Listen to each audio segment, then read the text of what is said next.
Hello mister కసాయిరెడ్డి, నీ పైన ఏటుగా case నమోదైంది. ఇదంతా కావాలని చేస్తున్న కుట్ర. నాకు ఈ కాకినాడ పోర్టుకు సంబంధించి ఏ విధమైన సంబంధము లేదు. మరి ఏటుగా మీరే ఉన్నారు. ఏటు అనేది నేను వైసీపీలో ఉన్నా ఎక్కడున్నా అది నా పర్మనెంట్ స్థానంగా మారిపోయింది. అంటే ఇప్పుడు మీకేం సంబంధం లేదంటారా ఈ కేసులో? అక్కడ A1 లెవన్ రెడ్డి, ఇక్కడ A1 విక్రాంత్ రెడ్డి కలిసి నన్ను ఇరికించారు. అసలు సైకో రెడ్డికి మీకు మధ్య విభేదాలేంటి? ఎందుకు మీరు సడన్ గా పార్టీని వదిలి వెళ్ళిపోయారు? సైకో రెడ్డి పూర్తిగా మారిపోయాడు. ఆయన చుట్టూ కోటరీ ఏర్పరచుకుని నన్ను ఎన్నో అవమానాలకు గురి చేశాడు. దొంగలు ఊళ్ళు పంచుకుని మీకు వాటాల్లో చెడి ఈ డ్రామాలు ఆడుతున్నారా? ఎవరైనా తప్పులు చేస్తే ఎంక్వైరీ చేసుకోండి, దాని గురించి నేనేమనను. సైకో రెడ్డి చెప్పుడు మాటలు వింటున్నాడు.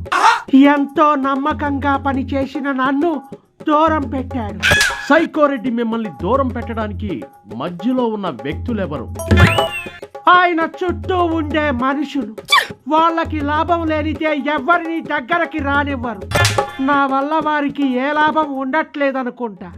ఎంతసేపు లాభమేనా? అవినీతి అక్రమాలేనా? కక్షలు కుట్రలేనా? రాజకీయాల్లో ఇవన్నీ ఉంటాయి. వాళ్ళకి అనుకూలంగా ఉన్నప్పుడు మనతో ఒకలా ఉంటారు, వాళ్ళకి చెడినప్పుడు మనం వ్యతిరేకంగా ఉన్నప్పుడు, వాళ్ళకి అనుకూలంగా లేనప్పుడు నాలాంటి వాడిని కేసుల్లో ఇరికిస్తుంటారు. కాకినాడ పోర్టుకు సంబంధించి షేర్ వాటాలు ఎవరు చూసుకునేవాళ్ళు? ఇంకెవరు? సుబ్బారెడ్డి కొడుకు విక్రాంత్ రెడ్డి. సుబ్బారెడ్డితో మీకు అనుకూల సంబంధాలు ఉన్నాయా? ఒకప్పుడు ఉండేవి, ఇప్పుడు చెడ్డాయి. కొన్ని కారణాల వల్ల నన్ను దూరం పెట్టారు. ఏంటా కారణాలు?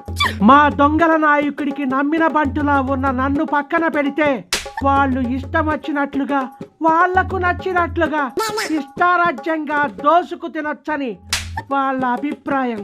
మరి సైకో రెడ్డికి ఇవన్నీ తెలీదా? నాకు అదే అర్థం కావడం లేదు. ఈ మధ్య కాలంలో సైకో రెడ్డి మానసిక పరిస్థితి మరీ ఘోరంగా తయారైంది. ఎప్పుడు ఏం మాట్లాడుతున్నాడో, ఏం చేస్తున్నాడో ఆయనకే తెలియడం లేదు. అయితే మిమ్మల్ని ఈ కేసులో ఇరికిచ్చారు అంటారు, మీ తప్పేం లేదు అంటారు, మీరు నిప్పు అంటారు. నేను ఉప్పో నిప్పో పప్పో నిజానిజాలు ఆధారాలతో నిరూపించండి. నేను చెప్పేది ఒకటే, అందరి కాల్ డేటాస్ తీయండి.